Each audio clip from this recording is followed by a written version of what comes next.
한번 따라합시다. 하나님의 가족.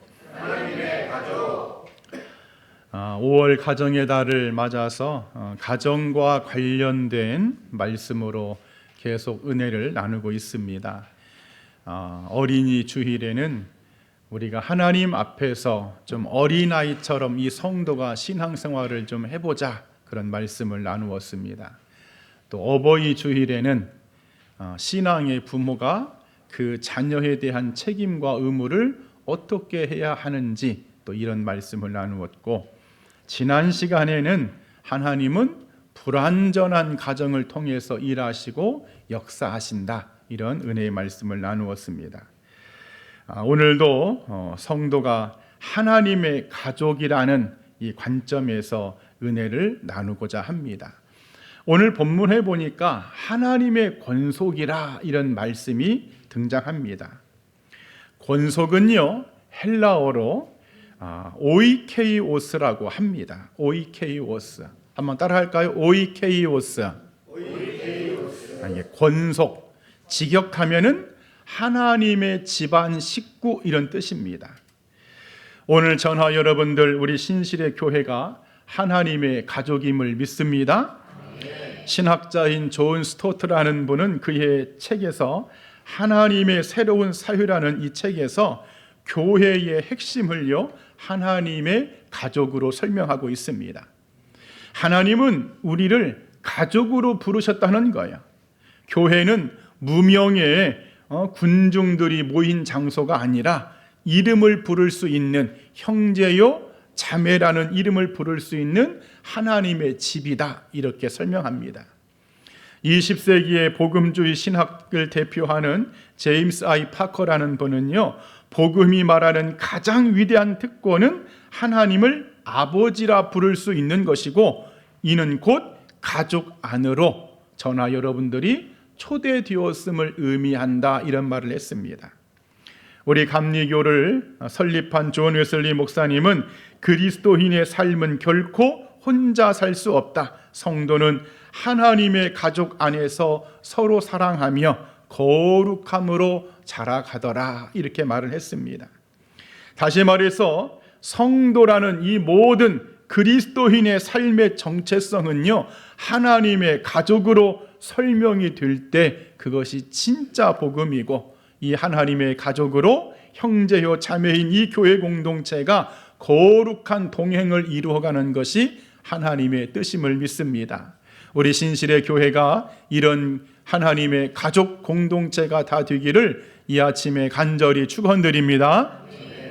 그럼에도 여러분들, 지금의 현대의 교회를 보면 많은 교인들이 우리가 생각하는 가족이라는 이 개념을 실제 교회에서 많이 느끼지 못합니다. 막 교회 와가지고 이 사람은 내 가족이야, 그렇게까지 느끼는 분이 많지 않은 것이 사실이죠. 왜 그럴까요? 몇 가지 원인이 있는데요, 이 가족이라는 것을 우리가 말씀으로, 오늘 성경 말씀에 너희가 하나님의 가족이다, 권속이다, 이렇게 말씀으로는 우리가 알고 들었지만 그것이 몸으로 우리 삶의 실천적인 변화로 되지 못하는 이런 약점이 있습니다. 또 하나가, 우리 기독교는요, 하나님과의 나와의 관계, 하나님과의 1:1 관계, 이 개인적인 이 중심 신앙이 강합니다. 그래, 공동체보다는 내가 받은 은혜가 더 중요하고, 저 사람이 받은 응답보다 내가 받은 기도의 응답이 더 중요하고, 저 사람의 구원보다 나의 구원이 더 중요하고, 이러다 보니까는 가족 의식보다는 개인 신앙에 익숙한 것도 이런 약점 중에 하나입니다. 그리고 또 하나 결정적인 것이 뭐냐면, 교회는요, 다양한 사람들이 모였습니다. 얼굴도 다르고 혈액형도 다르고 성격도 다르고 뭐 좀 비슷한 구석이 조금이라도 있어야 되는데, 이런 다양한 사람들이 모인 집단이기 때문에요, 교회 안에서 은연중에 상처를 많이 받습니다. 그 상처 때문에 저 사람이 우리 같은 교회 성도지만 가족이라고 여길 만큼 그런 관계를 형성하기가 부담스럽고 불편합니다. 바라기는 우리 인천 신실의 공동체, 우리는 하나님의 가족 공동체가 되기를 축복합니다. 진짜 가족이 되어야 됩니다. 그래, 오늘 우리 교회가 하나님의 가족이 되었으면 좋겠다. 5월 이 가정의 달에 이 하나님의 가족으로 서로 사랑하면서 주님 부르시는 그날, 천국에 들어가는 그날까지 함께 울고 함께 웃는 그런 식구가 되었으면 좋겠다. 이런 소망을 가지면서 오늘 이 말씀을 나눌 때에 성령의 은혜가 우리 모두에게 함께 하기를 간절히 축원드립니다. 자, 그러면 첫 번째로 하나님의 가족은 뭘까? 따라합시다. 더 이상 외인이 아닌 새로운 시민이 된 사람들. 오늘 본문 19절에 보니까 그러므로 이제부터 너희는 외인도 아니요 나그네도 아니요 오직 성도들과 동일한 시민이요 그럽니다. 여러분, 하나님의 가족은요 더 이상 외인이 아닙니다. 하나님의 가족은 성도들과 동일한 시민이라고 성경이 알려주고 있습니다. 그 김영옥 대령이라는 분이 있어요. 김영옥 대령. 이분은 1919년 미국 LA에서 태어난 이민자, 한국계 이민자 2세로 태어났습니다. 2차 대전과 한국전쟁에 참여했어요. 그 당시 미국 사회는요, 이민자들에게 시민권조차 부여하지 못하는, 보장하지 못하는 외인 취급을 당했습니다. 인종차별은 말할 것도 없고 문화적인 고립 속에서 이분이 살아가는데, 고등학교 때 친구가 야, 우리 집에 한번 놀러 와라 해서 이 김형욱이라는 이 대령이 고등학교 시절에 그 미국인 친구의 집에 놀러 갔답니다.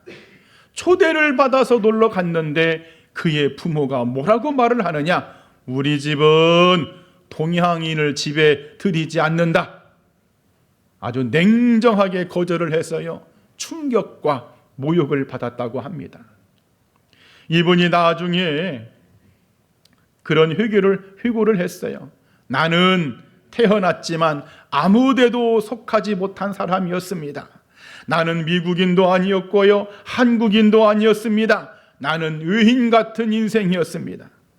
나중에 이제 군을 퇴역하고 하나님을 만나면서 이런 고백을 그가 하게 되었지요. 하나님이 나에게 가족이 되어주셨습니다. 이제 나는 나의 삶을 누군가에게 가족이 되기로 약속했습니다. 여러분, 우리가 이 세상을 살면서 외인으로, 이방인으로 산다는 것은 굉장히 고독하고 쓸쓸한 일입니다. 환영받지 못하는 인생, 외로운 인생이죠. 그러나 오늘 하나님은 뭐라고 말씀하시느냐? 너희는 더 이상 외인이 아니라는 거예요. 너희는 더 이상 나그네 이방인이 아니라 바로 하나님의 가족이 되었다고 오늘 말씀하고 있는 줄 믿습니다. 오늘 이 성경의 배경이 되는 에베소라는 지역은 지금의 터키 서부 지역입니다. 교인들이요, 사도행전 19장에 보면은 이방인 출신의 헬라 문화권의 교인들이 상당히 많았습니다. 그러다 보니까 유태인의 입장에서 보면은 그 사람들이 회당에 나와서 예배는 드리는데 하나님을 믿는다고 하는데 자기 눈에 볼 때는 이방인에 불과한 거야. 저 사람들은 우리 민족이 아니야. 이방 민족이야.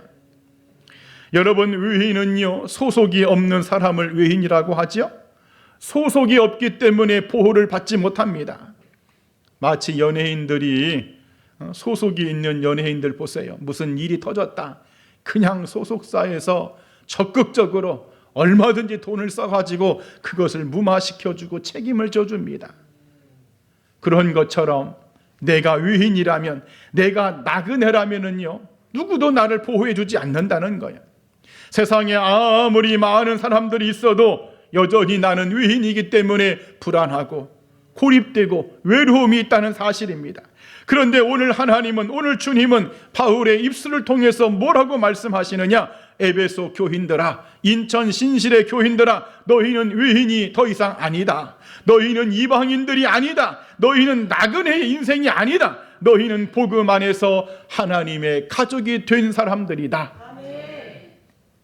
합법적으로 천국의 시민이 되었다고, 하나님 아버지의 집안의 식구가 되었다고 자격을 부여해 줍니다. 오직 동일한 시민이라는 거예요. 그래, 오늘 저나 여러분들, 우리도 분명히 외로운 인생길, 외인의 길, 나그네 길을 우리가 살고 있는데, 혹여 나는 가족이 없다고, 나는 혼자라고, 내 인생은 왜 이렇게 고독하냐고, 나는 왜 이렇게 쓸쓸하냐고, 그런 푸념하거나 눈물 짓는 일이 없기를 간절히 축원드립니다. 하나님은 저나 여러분들을 외인으로 두지 않고 하나님의 가족으로 부르셨습니다. 예수 그리스도 안에서 우리는 하나님의 식구들이 여러분 된 것이죠. 내가 어디에 있든 어떤 상황에 처해 있든 너는 내 집에 속한 사람이다. 하나님의 엄중하신 축복의 말씀인 줄 믿습니다. 그 아프리카 케냐의 고아의 아버지라고 불리는 찰스 멀리라는 분이 여러분 있지요. 이 사람의 삶이 얼마나 아름다운지 영화로도 제작이 되었어요. 이 찰스 멀리는요, 1949년 케냐의 아주 지독하게 가난한 마을에서 태어났습니다. 얼마나 가난했던지 6살 먹은 아들을 부모가 갖다가 버려버립니다. 길거리를 헤매면서 구걸하고 땅바닥에 떨어져 있는 음식을 먹으면서 겨우겨우 정말 외인처럼 그렇게 인생을 살아가죠. 청소년기 때 되어서 너무 배가 고프니까 교회 가서 구걸을 좀 하려고 교회 들어갔다가 그때 예수님을 만나게 되었습니다. 그때 예수님을 믿고 그 신앙을 붙잡고 청소부를 하고 트럭 운전기사를 하고 작은 사업체를 하면서 점점 그의 인생이 성공 가도를 달리게 되죠. 많은 돈을 벌었습니다. 가족을 이루었습니다. 자식들을 낳았습니다.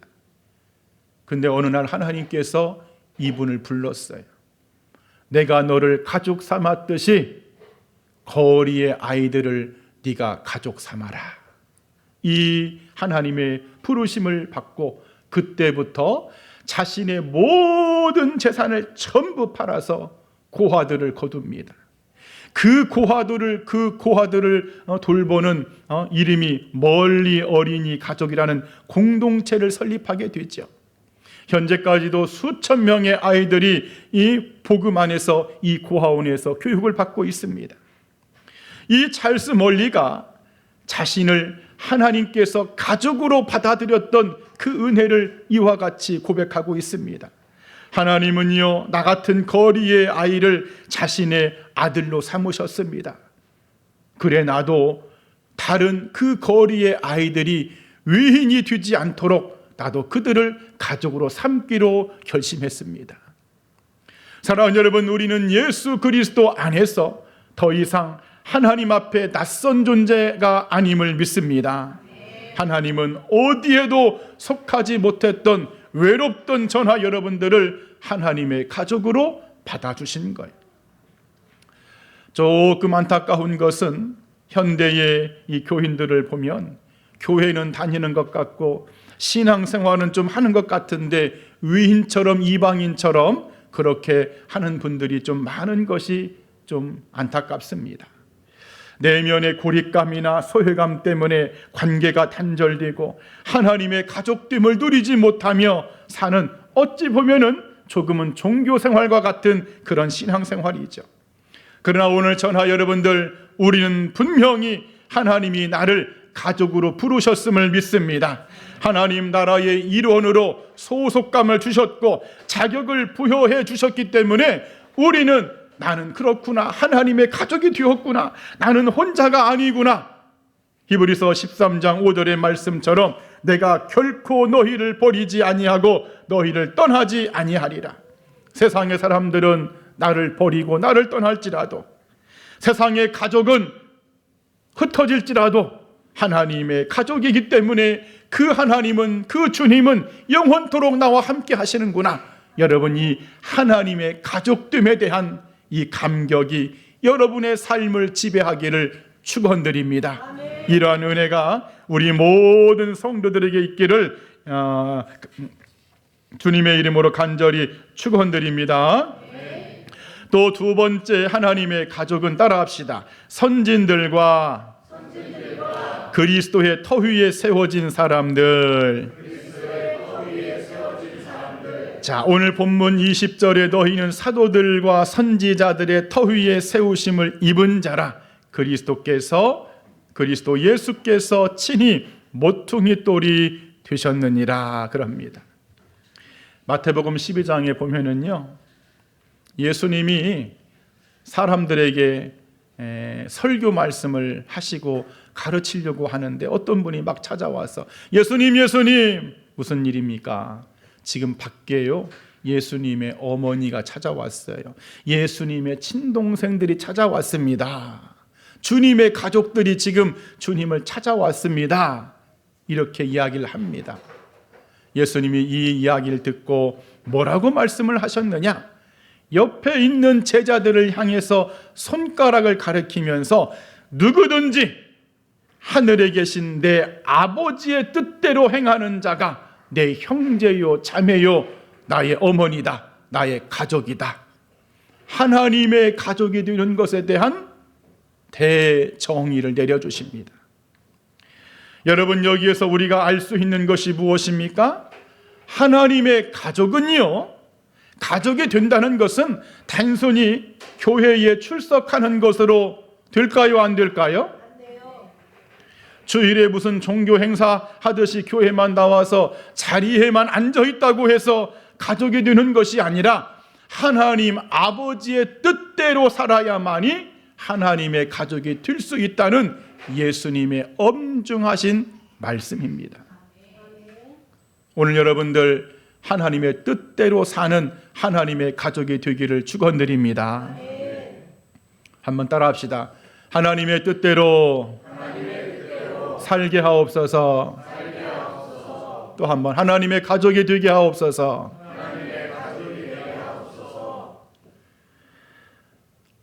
하나님은 저나 여러분들을 하나님의 가족으로 불러주셨는데 그 가족됨에 여러분 그 중심에 뭐가 있냐면 하나님의 뜻대로 살 때 진짜 가족이 되더라, 그런 말이죠.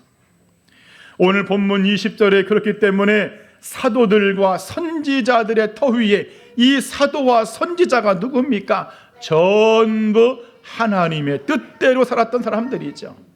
하나님의 뜻대로 믿음을 지키고 하나님의 뜻대로 순종하고 하나님의 뜻대로 사명을 감당하고 하나님의 뜻대로 끝까지 순교하기까지 저들의 모든 직분을 감당했던 사람들, 바로 그 사람들이 하나님의 가족이 되었더라, 그런 말씀이죠. 그래 요한복음 14장 21절에 나의 계명을 지키는 자라야 나를 사랑하는 자니. 오늘 여러분들, 우리는 하나님의 뜻대로 삶으로 하나님의 가족이 되어야 할 줄 믿습니다. 뜻대로 살지 못해서 하나님의 가족에서 멀어지면 돼요, 안 돼요? 안 되겠지요. 가족에서 멀어지면 안 돼. 솔직히 여러분들 가족도요, 육신의 가족도 눈에서 멀어지고 연락도 안 하고, 여러분 한 몇 년만 여러분 소식을 안 해보세요. 서먹서먹하고요, 가족인지도 모릅니다.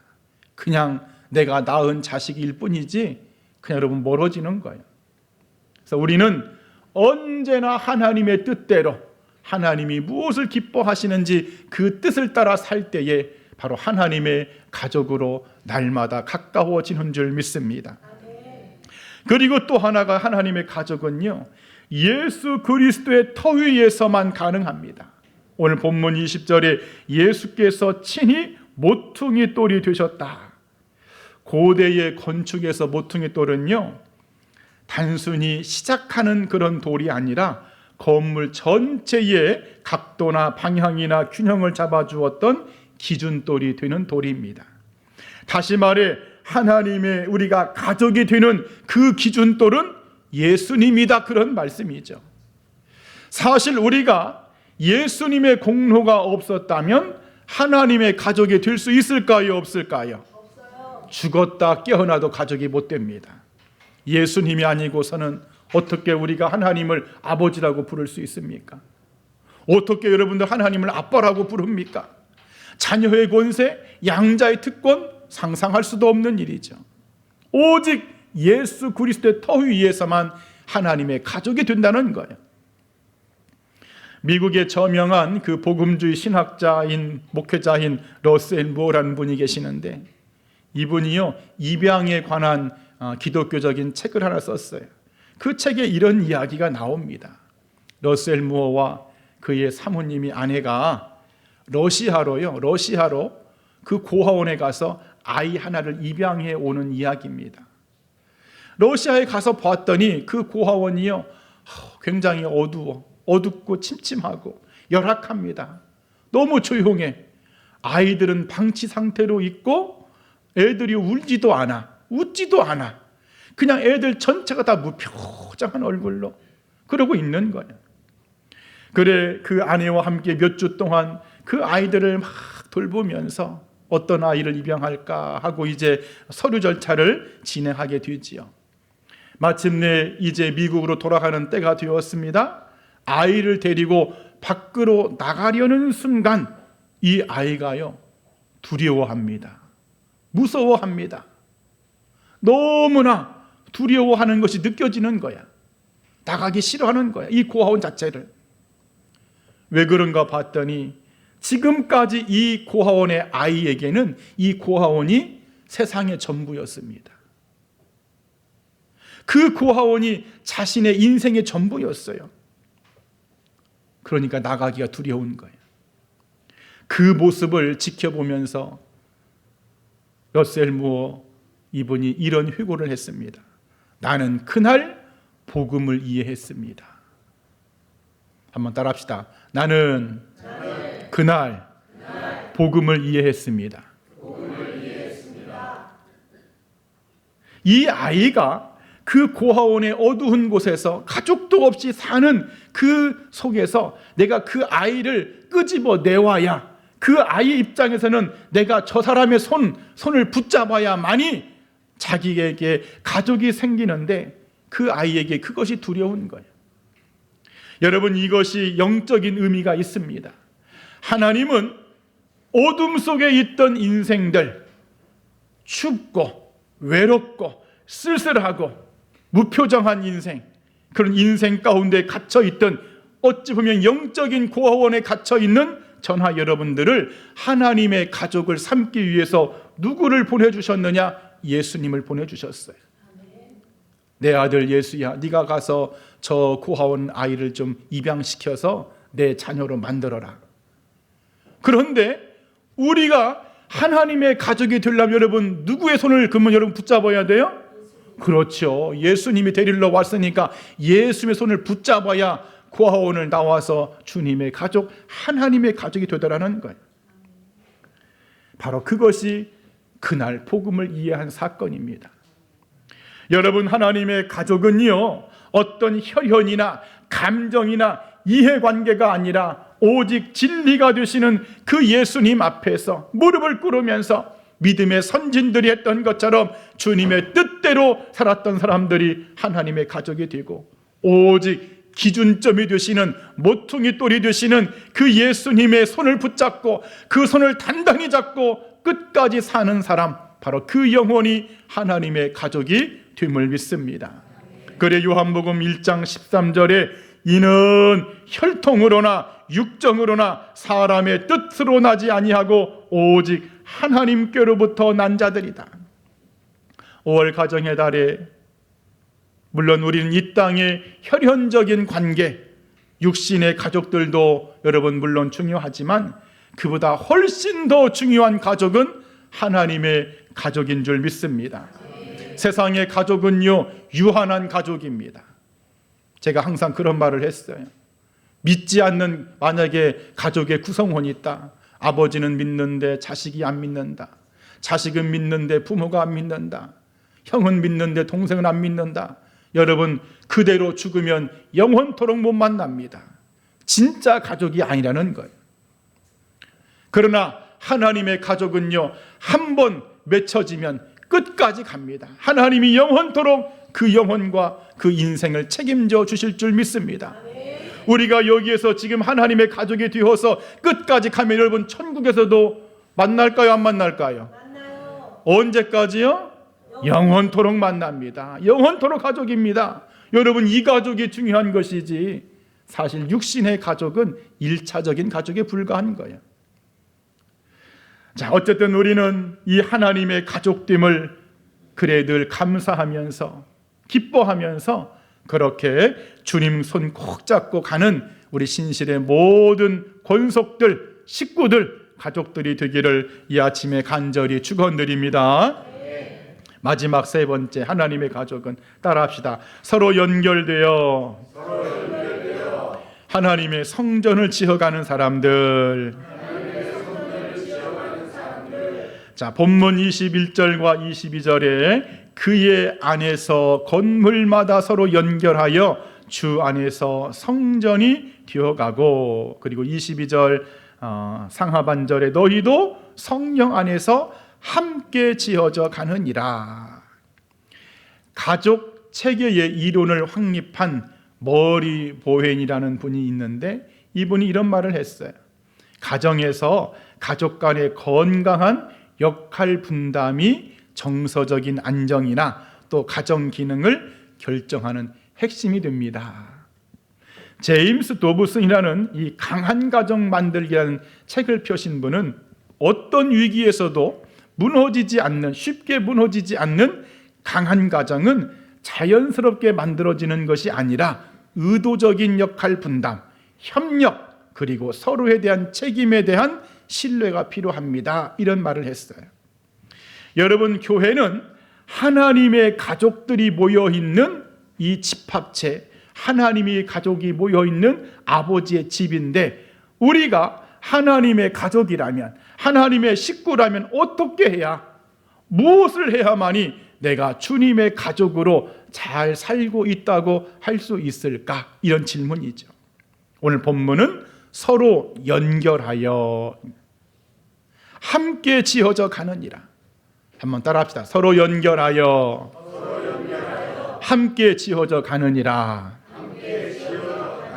주님의 성전을 지어가는 일에, 하나님의 나라가 확장되고 지어져 가는 일에 모든 성도들이 함께 수고하는 그 자체가 하나님의 가족으로서 해야 될 일이라고 주님은 말씀하고 있습니다. 우리가 가족이요, 다 개인 플레이에 각자 도생한다면 그 가족이 행복할까요? 요즘에 현대 가정들이 여러분 그러잖아요. 아이들은 다 집에 오면 지방에 들어가서 문 잠고 안 나오고 같이 밥 먹는 가정들이 없다고 해요. 여러분, 그런 가정은 행복한 가정이 아니겠죠.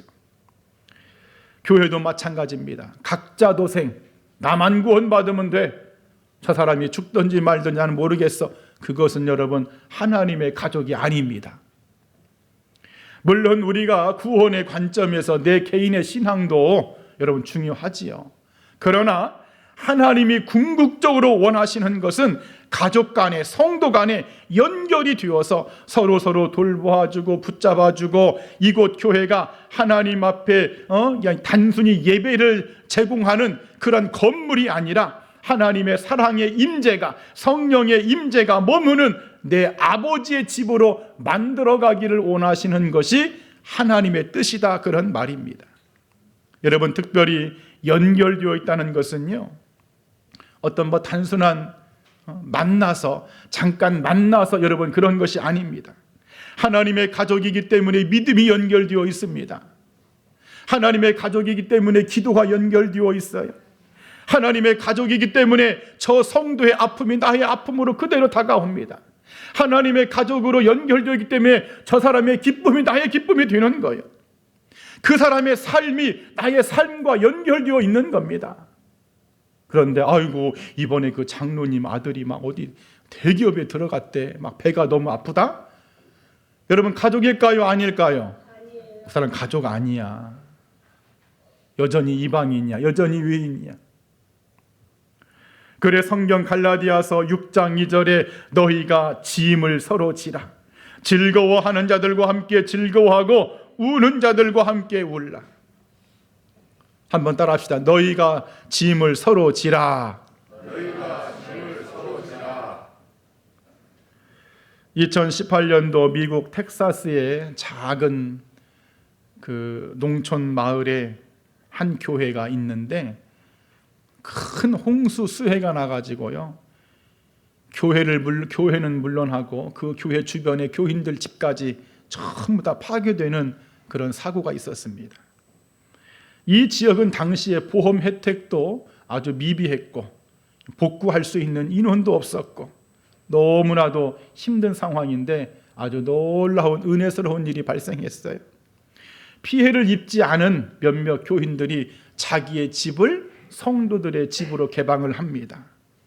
어떤 성도는, 어떤 분들은 교회를 다시 지차고 하면서 교회를 짓기 위해서 직장을 휴직합니다.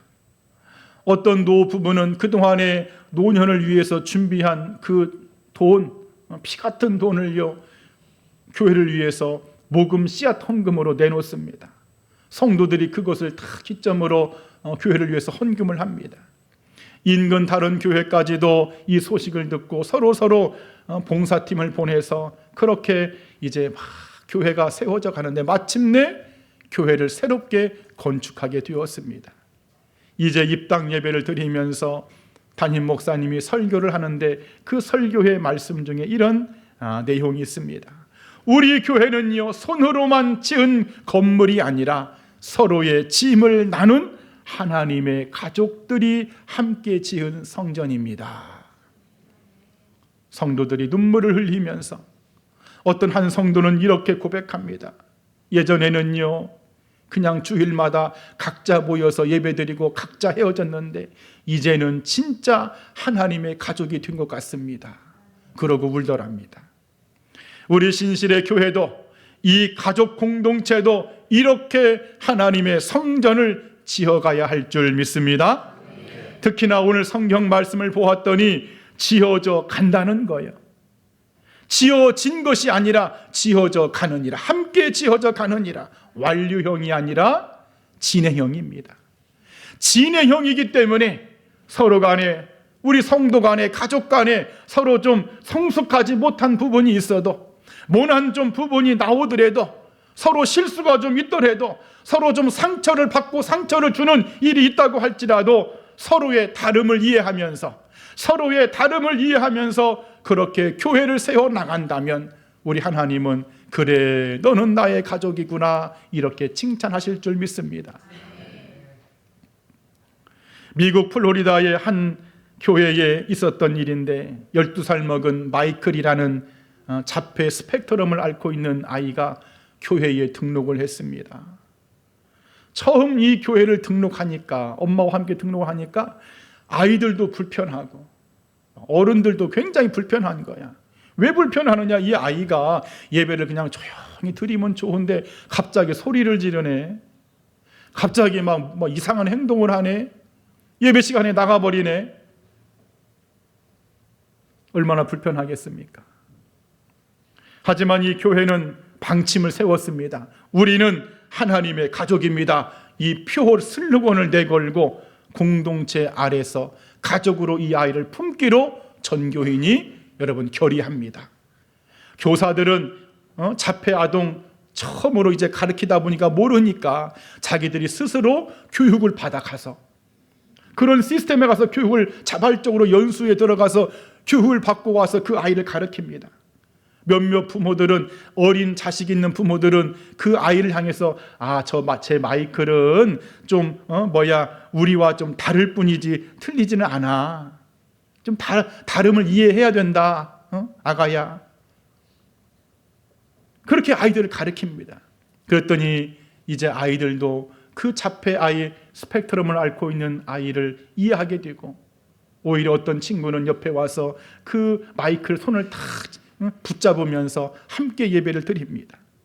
그리고 마침내 마이클이, 이 자폐 스펙트럼을 알았던 이 마이클이 예수님이 좋아요 라는 이 음성을 밖으로 내뱉었을 때 여러분, 전교인이 여러분 펑펑 울었답니다. 사랑하는 여러분, 하나님의 성전, 주님의 몸된 교회는 한 사람으로 이루어지지 않습니다. 나 혼자만 잘한다고 해서 교회가 세워지는 것이 아닙니다. 지어져 가는 것이 아닙니다. 모든 성도가 서로 연결이 되어서 슬픔도 같이 나누고 기쁨도 같이 나누고 함께 지어져 갈 때 하나님은 우리를 하나님의 가족으로, 주님의 가족으로 인정해 주실 줄 믿습니다. 한번 따라합시다. 하나님, 주의 성전을 함께 지어가는 하나님의 가족이 되게 하옵소서. 아멘. 이제 말씀을 정리하겠습니다. 사랑하는 성도 여러분, 우리는 하나님의 집에 속한 하나님의 가족들입니다. 더 이상 외인이 아닙니다. 이방인이 아닙니다. 나그네가 아닙니다. 뜨내기가 아닙니다. 그리고 하나님의 가족이기 때문에 우리는요, 하나님의 뜻대로 살아야 되는 그런 책임도 있습니다. 오직 우리의 모든 신앙과 인생의 믿음은 예수 그리스도 모퉁이 돌 되시는 그 터위가 되시는 예수님의 손만 우리는 붙잡아야 할 줄 믿습니다.